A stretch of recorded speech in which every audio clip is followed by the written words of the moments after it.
ఇప్పటి నుంచి ఈ విశ్వనాథ్ హోదాకి తగ్గట్టుగా నువ్వు బ్రతకాలి.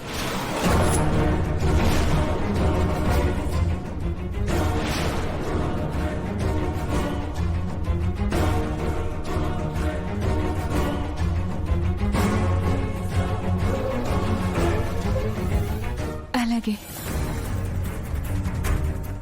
సుధా, నువ్వు కోరుకున్నట్లుగానే నీ కూతురు నీ దగ్గరికి చేర్చాను. ఇక నుంచి నువ్వు నేను చెప్పినట్లుగా వినాలి. నాకిచ్చిన మాటను కాదనకూడదు. ఏ మాట సార్?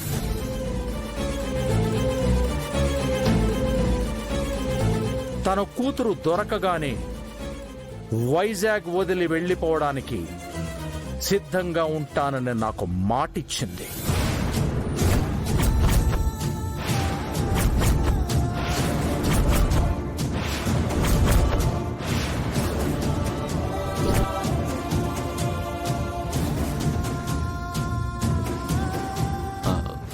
సడన్ గా సిటీ చేంజ్ అవ్వడం అంటే ఇబ్బంది కదా సార్.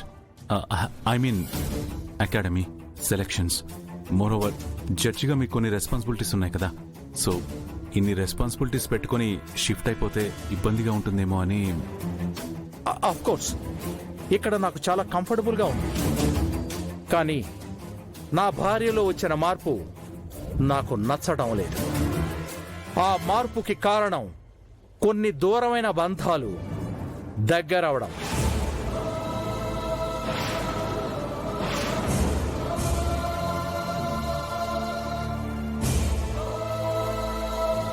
ఆ బంధాలన్నీ దూరం చేస్తే అన్నీ నార్మల్ అవుతాయి.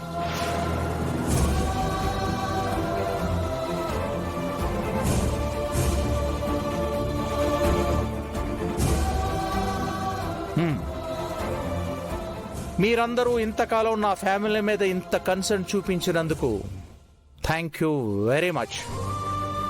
ఇంకా నా ఫ్యామిలీలో ఎలాంటి ప్రాబ్లమ్స్ లేవు. ఇంకా మీరు మీ పనులు చూసుకోవచ్చు.